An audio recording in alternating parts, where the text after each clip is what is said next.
Corona की सूरत हाल पर बात करेंगे। लॉकडाउन में नरमी के साथ देखा जा रहा है कि पाकिस्तान में कोरोना केसेस की तादाद में बेतहाशा इजाफा हो रहा है। मुल्क में कोरोना केसेस की तादाद कुछ 80,000 से ज़ायद हो गई है।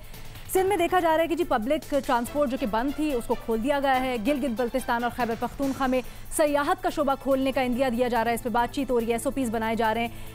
ऐसे में वजीर आला पंजाब उस्मान बुज़दार ने कहा है जी पंजाब में कोरोना वायरस से बचाव के लिए जो दुकानदार हैं वो कहें कि जी नो मास्क नो सर्विस, यानी अगर आपने मास्क नहीं पहना होगा तो आपको हम एंटरटेन नहीं करेंगे, ग्राहक को हम चीज़ें नहीं बेचेंगे। तो तमाम तर मामले पर हमारा सवाल कुछ यूँ है अपने एनालिस्ट से कि हुकूमत को मास्क और दीगर हिदायत पर अमल दरामद लाजमी करवाने के लिए क्या कुछ करना चाहिए? जो SOPs हैं क्या वो काफ़ी हैं या नहीं हैं? उन पर अमल दरामद कैसे करवाया जाए? ओपन ऑप्शन है सबके पास। मज़हर अब्बास साहब, पहले भी हम बड़ी डिटेल इसके ऊपर गुफ्तगू कर चुके हैं। SOPs जो बनाए गए हैं उन पर चेक एंड बैलेंस कैसे रखा जाए? देखिए, जब हमने वो बयानिया बिल्डअप कर दिया कि लॉकडाउन जो है वो बहुत ही एक विलन है, लॉकडाउन बहुत ही बुरी चीज़ है, लिहाजा अगर आप जाएं आम आदमी से पूछें तो वो कहता है कि जी लॉकडाउन भी नहीं है, कोरोना भी नहीं है। ये सब फजूल बातें हैं। आप देख लें अभी जो गैलप का सर्वे है उसमें मेजॉरिटी लोग ये बिलीव ही नहीं कर रहे, तो आप SOP कैसे करवाएंगे किसी से अमल दरामद?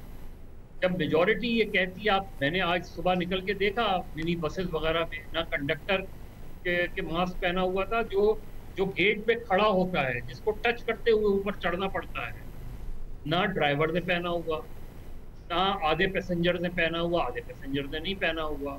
अब इस SOPs का क्या होगा? वो गाड़ी ट्रैफिक पुलिस वाला उसे रोकेगा, उसके हाथ में वो 100 रुपये रखेगा, अल्लाह खैर से।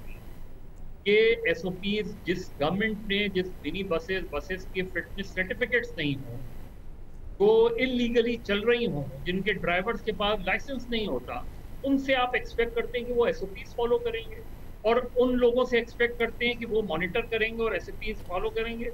जो गवर्नमेंट डिपार्टमेंट चले जाएं, जो कुछ गवर्नमेंट डिपार्टमेंट खुले हैं, और उसकी रीजनिंग मालूम कर लें कि वो क्यों खुले हैं। इसलिए कि 30 जून को लैप्स हो रहा है, तो बहुत से डिपार्टमेंट्स जो है 30 जून से पहले बजट की एलोकेशंस करना चाहते हैं, किसी ना किसी तरीके से उसको पूरा करना चाहते हैं। तो हमारा माइंडसेट ही SOPs वाला नहीं है।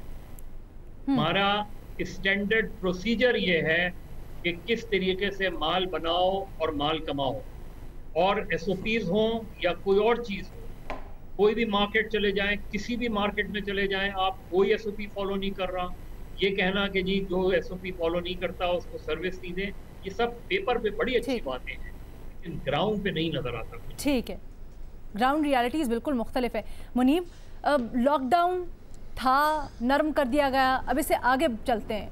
SOPs, अब हमने कोरोना के साथ ही रहना है, लॉकडाउन भी नई सख्ती से फॉलो हो रहा, तो एटलीस्ट लोगों को आगही या शऊर तो दिया जाए कि हमने किस तरह से हिफाजत करनी है। उनके लिए वो माहौल तो बनाया जाए जिसमें वो अपनी हिफाजत, अपने प्यारों की हिफाजत कर सकते हैं। लेकिन ऐसी कोई अवेयरनेस कैंपेन क्या आपको नज़र आ रही है अपने इर्द गिर्द? देखिए, अभी कुछ देर पहले मैं देख रहा था कि जियो न्यूज़ ने भी रिपोर्ट किया कि आज वज़ीर-ए-आज़म की ज़ेर सदारत एक और आला सतह का इजलास हुआ है, जिसमें बड़ी तशवीश का इजहार भी किया गया कि जी ये लॉकडाउन जो है, ये कोरोना के केसेस बढ़ रहे हैं, शरह अमवात में इजाफा हो रहा है।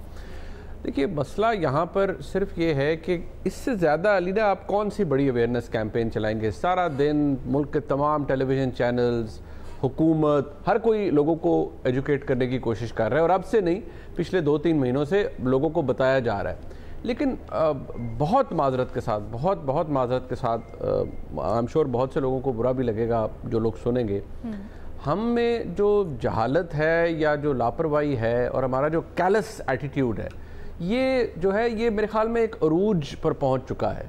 और हमें अब फ़र्क भी नहीं पड़ता कि कोई अगर हमसे कोई रीजनिंग वाली या लॉजिकल बात कर रहा है, जो हमारा नेशनल कैरेक्टर है, अनफॉर्चुनेटली वो ऐसा हो चुका है कि हम बॉदर ही नहीं करते।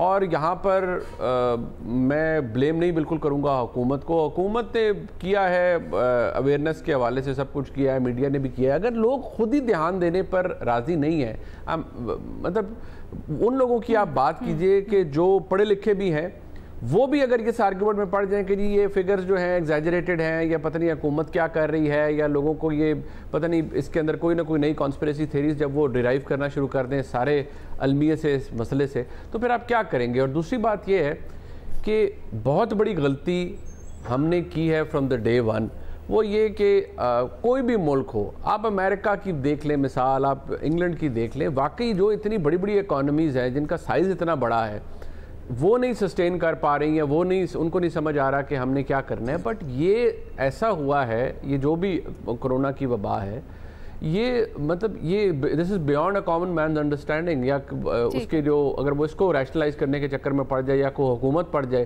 कि जी हमने पेट भी लोगों का भरना है, हमने काम भी चलाना है, पेट भी भरना है, काम भी चलाना है, ये आर्गूमेंट कभी आप जीत नहीं सकते, बिकॉज दोनों साइड पर बड़े ज़बरदस्त और बड़े वजनी आर्गूमेंट्स हैं। हुकूमत ने फैसला किया लोगों को जिंदा रखना है जी, मईशत चलनी चाहिए। हसन साहब के पास पॉइंट लेके चलते हैं। हसन साहब, एग्जैक्टली सारा दिन हम टीवी पे देखते हैं, लोगों के तासुरात दिखाते हैं, लोग कहते हैं जी हुकूमत SOPs बना रही है तो अमल दरामद सख्ती से करवाए, लेकिन ऐसा क्यों है कि लोगों को सब कुछ पता है, SOPs है, हर चीज़ है, खुद एहतियात करने को तैयार नहीं है, खुद भाई अमल दरामद कर लो आप। देखो लीना, ये बुनियादी तौर पे मसला टोटली डिफरेंट है। ये आप बैक डेट में तो कुदरत भी कुछ नहीं कर सकती। बैक डेट में जो कुछ हो चुका माजी में, उससे तो कुदरत भी राइट ऑफ नहीं कर सकती। कैसी अजीबो गरीब बहस लेके बैठे हुए हैं। सादा सी बात है बीबी, जो कुछ करना है माजी में करना था। इस मुल्क की रूलिंग एलीट के मुंह पे अवाम थूक रहे हैं, चूंकि उनको जाहिल रखा गया, उनकी ना तालीम, ना तरबियत, ना ग्रूमिंग। अब ये सब कुछ फजूल है। उसकी वजह है एक, देखो अवाम की तरबियत करना, इंसान साजी करना, ये स्विच ऑन स्विच ऑफ, ये ओवरनाइट अफेयर नहीं है। एक बड़ा मशहूर मुहावरा है, उसका मैं तर्जुमा आपकी खिदमत में पेश कर देता हूं कि जो एक बुश होती है ना, एक झाड़ी, एक झाड़ी को जवान करने के लिए एक मॉनसून काफी होता है, एक बरसात का मौसम, झाड़ी पैदा होती है, जवान हो जाती है। लेकिन ओक ट्री, उसको जवान होने के लिए 100 बरसातों की जरूरत होती है। जो कुत्ता है जिसको ट्रेन करना है आपने, कल तक अब आप 6 महीने उसको ट्रेन करोगे तो सर्कस के लिए तैयार हो जाएगा। और नहीं, ये कायदे आजम मोहम्मद अली जिन्ना के अलावा किसी के मनहूस के मुंह से मैंने ये जुमले सुने नहीं। वो कहते थे काम काम और सिर्फ काम। आपको पता है जुआ क्यों मना है? जुआ इसलिए मना है कि उसमें इंसान की मेहनत शामिल नहीं होती, इसलिए वो हराम है। हर ऐसा काम हराम है जिसमें इंसान की मेहनत शामिल ना हो। ये जिस तरह जना साहब कहा करते थे, एक बाप की तरह, एक टीचर की तरह, कि काम काम, अच्छा सेल्फ एस्टीम देखो, अपनी सेल्फ रिस्पेक्ट, लोग खुशामद कर दे झाड़ देते थे। इन लोगों ने क्या किया है? हसन साहब, आप बिल्कुल अब एक्सपेक्ट करना, आप बिल्कुल सही कह रहे हैं, ओवरनाइट मेरे जैसा डंगर, मेरे जैसा जानवर। हसन साहब बिल्कुल आप सही कह रहे हैं, लेकिन जहन में ये ख्याल आता है कि ठीक है, आप जिस पौधे की बात कर रहे हैं, तो तब्दीली के पौधे की पनीरी भी तो कहीं से लगेगी ना, फिर उसको पानी देते रहेंगे, लेकिन शुरुआत तो कहीं से होनी चाहिए ना। ओ बीबी बात सुनो, इस तरह के ख्याल कमजोर दिमागों में आते हैं। औलाद टार्जन की भी हो तो 9 महीने के बाद डिलीवर होगी तो हेल्दी होगी, वरना सतमाहा होगा। सैमसन का बच्चा भी होगा तो उसको जवान होने में एक्स नंबर ऑफ ईयर्स दरकार होंगे। आप रातों रात जो काम आपको 70 साल में, 60 में, 50 में करना था, आप कोरोना सीजन में आपके मुंह पे उल्टे हाथ का थप्पड़ लगेगा और ये लगते चले जाएंगे थप्पड़। मैं इतने सालों से चीख रहा हूं इंसान साजी, इनको तमीज ही नहीं है। They cannot even understand. मैं अब से नहीं, कुछ 6 महीने से नहीं, कई सालों से लिख रहा हूं कि ओए बंदे बनाओ। रियासत मदीना के हवाले से मैंने लिखा है, हुजूर ने वहां से कुछ तेल निकल आया था, सोना चांदी निकल आई थी, पीतल निकल आया था, कि फौलाद निकल आया था, बंदे बनाए थे। यह है सुन्नत लीडरशिप की। बहरहाल छोड़ो, जहन में आता है, जहन का क्या है, जहन में तो बड़ा बड़ा लक बात भी आती है, बोल भी देते हैं लोग। ठीक है, छोटी सी ब्रेक लेनी है।